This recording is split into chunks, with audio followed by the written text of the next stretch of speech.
അടുത്തതായി ഒരു തകർപ്പൻ പെർഫോമൻസുമായി നമുക്ക് മുന്നിലെത്തുന്നത് ഇശൽ യുഗ്മം റൗണ്ടിൽ ബാദുഷ ആൻഡ് ഫാത്തിമ ഫിദ.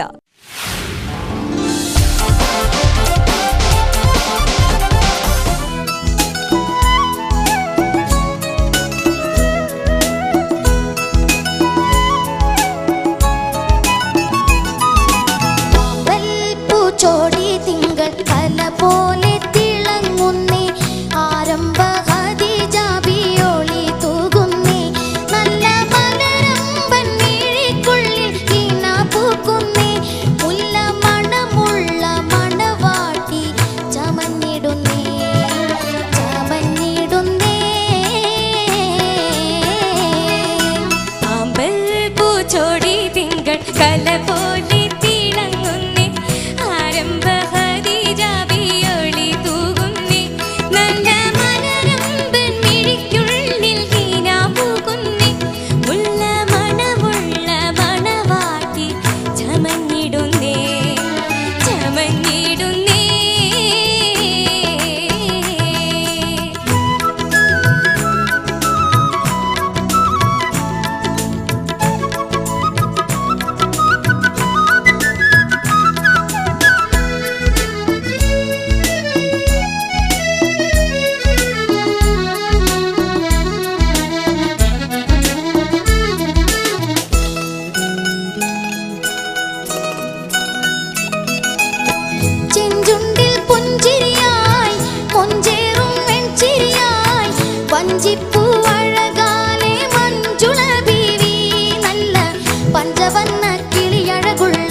പൂച്ചോടി തിങ്കൾ കല പോലെ തിളങ്ങുന്നേ ആരംഭ ഹദിജാബിയോളി തൂകുന്നേ നല്ല മലരമ്പൻ മിഴിക്കുള്ളിൽ കിന പൂക്കുന്നേ മുല്ല മണമുള്ള മണവാട്ടി ചമഞ്ഞിടുന്നേ ചമഞ്ഞിടുന്നേ.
പൂച്ചോടി തിങ്കൾ കല പോലെ തിളങ്ങുന്നേ ആരംഭ ഹദിജാബിയോളി തൂകുന്നേ നല്ല മലരമ്പൻ മിഴിക്കുള്ളിൽ കിന പൂക്കുന്നേ മുല്ല മണമുള്ള മണവാട്ടി ചമഞ്ഞിടുന്നേ ചമഞ്ഞിടുന്നേ.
ഫാത്തിമക്കുട്ടി, ബാദുഷ, അടിച്ചു പൊളിച്ചു. അടിച്ചു പൊളിച്ചത് ഞാൻ പറഞ്ഞതാ. എനിക്ക് ഭയങ്കര ഇഷ്ടമായി, നന്നായിട്ട് പാടി. ഫിദക്കുട്ടി നല്ല ഡാൻസ് ഒക്കെ ചെയ്ത് പാടുന്നുണ്ടായിരുന്നു. ബാദുഷ ഇവിടുന്ന് തല ആട്ടുന്നുണ്ടായിരുന്നു ഇതൊക്കെ പറയുന്നത്. നന്നായിട്ട് പാടാൻ പറ്റിയോ രണ്ടുപേർക്കും? കുഴപ്പമില്ല. ഓക്കെ, നല്ലൊരു കല്യാണത്തിൻ്റെ ഒരു മൂഡൊക്കെ ഉണ്ടായിരുന്നു, നല്ല ഫീൽ ഉണ്ടായിരുന്നു, നല്ലോണം പാടി. ഇനി നമുക്ക് ഈ പാട്ടിനെ കുറിച്ച് അറിയോ? പാട്ടിനെ കുറിച്ച് അല്ലാതെ അറിയില്ല, കുറച്ചൊക്കെ അറിയാം. എന്തായാലും പറഞ്ഞു കൊള്ളാക്കാൻ നിൽക്കണ്ട അല്ലേ? നമുക്ക് സാറിൻ്റെ അടുത്ത് ചോദിച്ചു നോക്കാം. ചോദിക്കാം. ഫൈസൽ സാർ,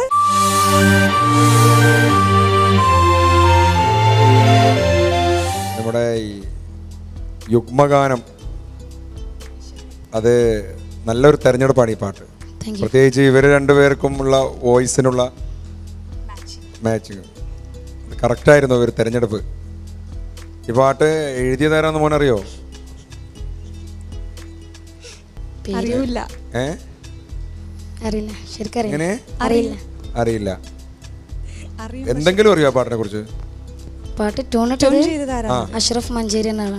അത് മഞ്ചേരിക്കാരായതുകൊണ്ട് നിങ്ങൾ രണ്ടുപേരും അത് പഠിച്ചു വെച്ച് അല്ലേ? ശരിയാണ്, പാട്ട് ട്യൂൺ ചെയ്തത് അഷ്റഫ് മഞ്ചേരിയാണ്. അഷ്റഫ് മഞ്ചേരി നല്ല ഒരു സംഗീത സംവിധായകനാണ്. നമ്മുടെ ദൈവനാമത്തിൽ എന്ന സിനിമയിലെ ഇപ്പോൾ 7 ബഹർ പോലുള്ള പാട്ടുകൾക്ക് ഓർക്കസ്ട്രേഷൻ നിർവഹിച്ച അദ്ദേഹമാണ്. നന്നായിട്ട് പാട്ട് ചിട്ടപ്പെടുത്തുന്ന ആളാണ്. അഷ്റഫ് മഞ്ചേരി ട്യൂൺ ചെയ്ത് ബഷീർ അഹമ്മദ് ബുർഹാനി മുള്ളൂർക്കര. ബേജാറായോ? ഇല്ലല്ലോ. ബഷീർ അഹമ്മദ് ബുർഹാനി മുള്ളൂർക്കര CV ഹംസ മൗലവി എന്ന ഒരു പണ്ഡിതനുണ്ടായിരുന്നു. കഥാപ്രസംഗം, സീറാപാരായണ, കിസ്സപ്പാട്ട്, അഖില കേരള കിസ്സപ്പാട്ട് സംഘത്തിൻ്റെ സംസ്ഥാന പ്രസിഡൻ്റായിരുന്നു. അദ്ദേഹമാണ് ഈ പാട്ട് എഴുതിയത്. ഇത് പാടിയ ആളറിയാം അല്ലേ? ആരൊക്കെ? ഷെരീഫ് സാറും കണ്ണൂർ ഷെരീഫും രഹനയുമാണ് ഇത് പാടിയത്. നല്ല ഒരു മനോഹരമായി അവർ പാടി വെച്ച ഗാനം അതേപോലെ പാടാൻ നിങ്ങൾ രണ്ടുപേരും ശ്രമിച്ചിട്ടുണ്ട്. ഒരു പരിധി വരെ വിജയിച്ചിട്ടുമുണ്ട്.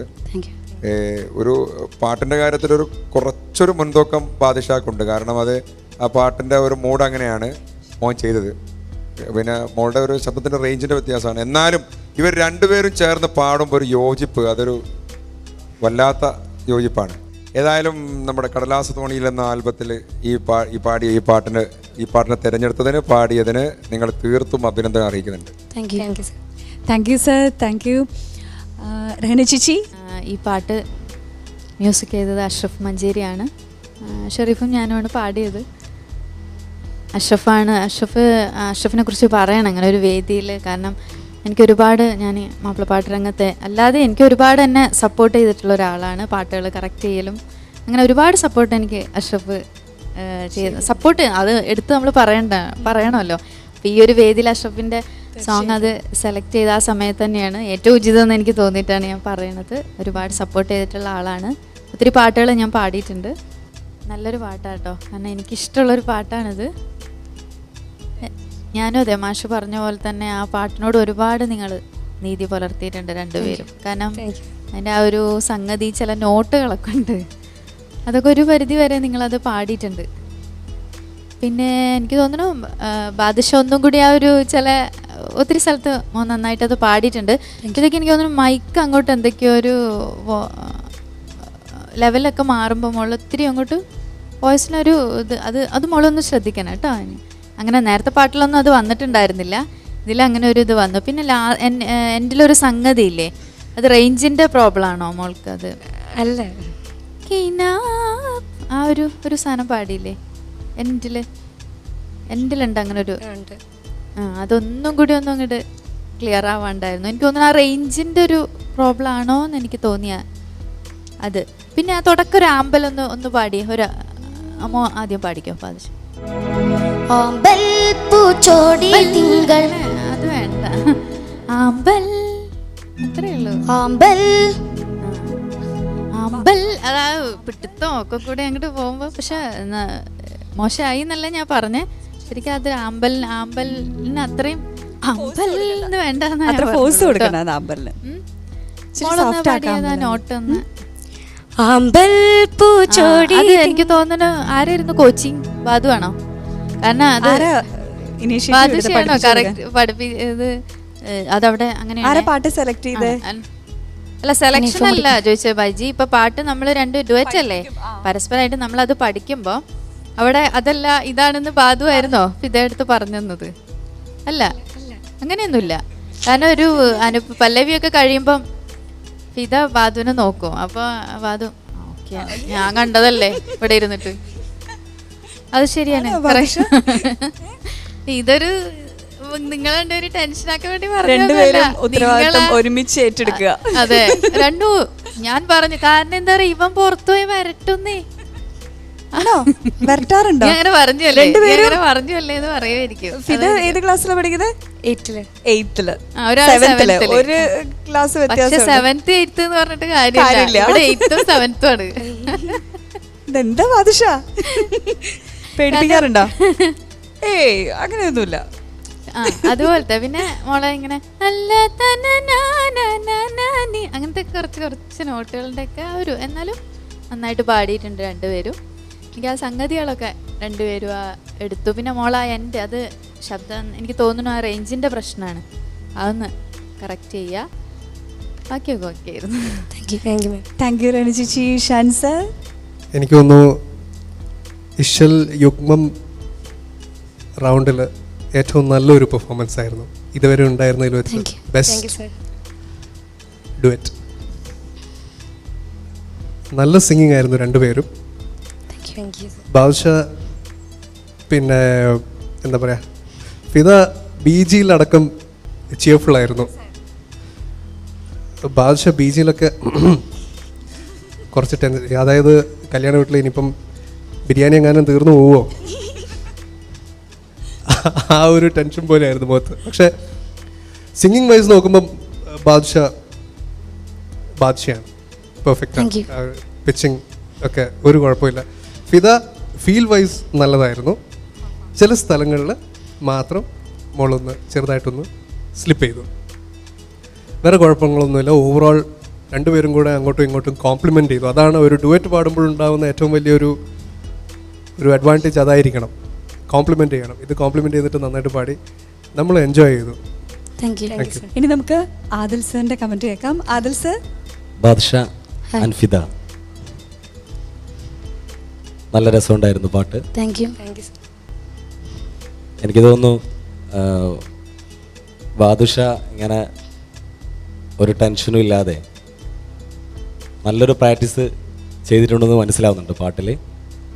അതുപോലെ നല്ലൊരു മാച്ചിങ് ആയിരുന്നു ഫിദയും. എനിക്ക് നന്നായി ഇഷ്ടപ്പെട്ടു. എനിക്ക് ഈ പാട്ട് കേൾക്കുമ്പോൾ തന്നെ ഞാൻ ചെറുപ്പത്തിൽ ഈ നമ്മുടെ ബാദുഷയുടെ പ്രായത്തിൽ ഞാനൊരു പാട്ട് പാടാറുണ്ടായിരുന്നു. ബീബി ഖദീജ ചമഞ്ഞല്ലോ ഇന്ന്,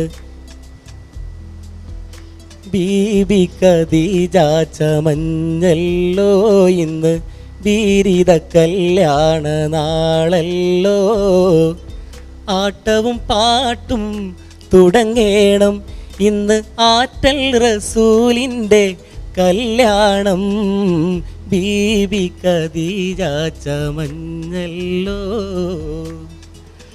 അപ്പോൾ നല്ലൊരു പാട്ടായിരുന്നു, എനിക്ക് നന്നായി ഇഷ്ടപ്പെട്ടു. Thank you sir. ഇനി നമുക്ക് മാർക്ക് ചോദിക്കണം അല്ലേ? ആഹാ, രണ്ടാളും വയലറ്റൊക്കെ ആണല്ലേ? ഇതെങ്ങനെ പറഞ്ഞു വെച്ച് സെലക്ട് ചെയ്താണോ? ഒരുമിച്ച് പോയിട്ടൊന്നുമില്ല, അല്ല, സെപ്പറേറ്റ് എടുത്തു, കളർ പറഞ്ഞു കൊടുത്തു. നല്ല ഭംഗിയുണ്ട് കേട്ടോ ഡ്രസ്സ് കാണാൻ. അപ്പോൾ നമുക്ക് മാർക്ക് ചോദിക്കാം. ഓക്കെ, ഷാൻ സാറിൽ തുടങ്ങാം. ഷാൻ സാർ? അപ്പം ആദ്യം പിയാപ്ലക്ക് മാർക്ക് കൊടുക്കാം. ബാദുഷയുടെ മാർക്ക് അല്ലേ? പുതിയാപ്ലക്ക് മാർക്ക് കൊടുക്കാം. പുതിയാപ്ല 30-ൽ 28 മാർക്ക്. 30-ൽ 28 മാർക്ക്. ആഹാ, താങ്ക് യു. രേണു ചേച്ചി? 28. 30-ൽ 28 മാർക്ക്. ഇനി നമുക്ക് ഫൈസൽ സാറിന്റെ മാർക്ക് അറിയാം സർ. 27. 30-ൽ 27 മാർക്ക്. ആദിൽ സർ? ഞാൻ 8ആണ് ഉദ്ദേശിച്ചത്, പക്ഷേ ഇവരുടെ ഇതിന് മാർക്ക് കൊടുക്കാതെ വയ്യ. ബാദുഷയ്ക്ക് 9 മാർക്ക്. 10-ൽ 9 മാർക്ക് ആദിൽ സാർ തന്നിരിക്കണേ അല്ലേ? അപ്പൊ ടോട്ടൽ സ്കോർ 100-ൽ 92 മാർക്ക്. ടോപ്പ് മാർക്കാണ് ഇപ്രാവശ്യത്തെ അല്ലേ? ഇനി നമുക്ക് ഫിദക്കുട്ടിയുടെ മാർക്കാണ് അറിയാനുള്ളത്. ഷാൻ സാറിൽ തന്നെ നമുക്ക് സ്റ്റാർട്ട് ചെയ്യാം. സർ, 30-ൽ എത്ര മാർക്കാ? ഫിദക്കുട്ടി 27. 27 30-ൽ 27 മാർക്ക്. രേണു ചേച്ചി? ഫിദക്കുട്ടി കുറച്ച് മോളോട് പറഞ്ഞില്ലേ ചെറിയ കറക്ഷൻ ഒക്കെ ഉണ്ടായിരുന്നു, എന്നാലും മോള് നന്നായിട്ട് പാടിയിട്ടുണ്ട്. 27 30-ൽ 27 മാർക്ക്. ഫൈസൽ സർ? ഞാൻ നല്ലൊരു തെരഞ്ഞെടുപ്പ് ആയതുകൊണ്ട് 28. 30-ൽ 28 mark. Thank you sir. Adil sir എത്ര മാർക്കാ ഫാത്തിമയ്ക്ക്? ഫിദയ്ക്കും ഞാൻ 9 കൊടുക്കുന്നു, കാരണം ഒരു ടെൻഷൻ ഇല്ലാതെ തന്നെ ഫിദയും പാടി. 10-ൽ 9 മാർക്കാണ് ഫിദക്കുട്ടിക്ക് ആദിൽ സാർ നൽകിയിരിക്കണം അല്ലേ? അപ്പോൾ ടോട്ടൽ സ്കോർ 100-ൽ 91 മാർക്ക്. 1 മാർക്ക് കുറവ് അല്ലേ? കുഴപ്പമില്ല അല്ലേ? നമുക്ക് അഡ്ജസ്റ്റ് ചെയ്യാം. അപ്പോൾ എന്തായാലും ഇതുപോലെ തന്നെ നെക്സ്റ്റ് പെർഫോമൻസിനും നല്ലോണം പ്രാക്ടീസൊക്കെ ചെയ്ത് നല്ല പെർഫോമൻസ് ഒക്കെ കാഴ്ചവെച്ച് വരിക. All the best. Thank you.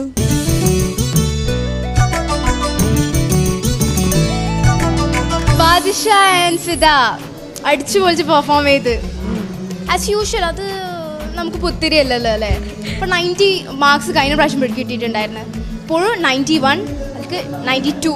അപ്പം ബാദുഷൻ്റെ പെർഫോമൻസിനെ കുറിച്ചിട്ട് എന്താ പറയാനുള്ളത്? ബാദുഷ നന്നായി പാടി, അതെല്ലാവർക്കും അറിയാമല്ലോ. അവൻ കഴിഞ്ഞ റൗണ്ടിലൊക്കെ സുൽത്താനായിരുന്നല്ലോ. അപ്പം എങ്ങനെ ഉണ്ടായിരുന്നു നമ്മുടെ സുൽത്താൻ്റെ റിഹേഴ്സൽ സമയത്തൊക്കെ? റിഹേഴ്സലൊക്കെ അവൻ നന്നായി ചെയ്തു. കോപ്പറേഷൻ ആയിരുന്നു. എങ്ങനെ ഉണ്ടായിരുന്നു ഫിദന്റെ പെർഫോമൻസ്? കുഴപ്പമില്ലാതെ പാടി.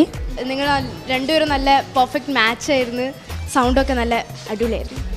അപ്പം ടോപ്പ് സ്കോറാണ് ഈ റൗണ്ടിലത്തെ ടോപ്പ് സ്കോററാണ് നിങ്ങൾ രണ്ടുപേരും. കൺഗ്രാറ്റുലേഷൻസ്. Thank you. അപ്പം ഇതുപോലെ തന്നെ ഇനി ഒരു പെർഫോമൻസ് കൂടി ഉണ്ട് അല്ലേ? നന്നായി പാടാം. All the best. Thank you.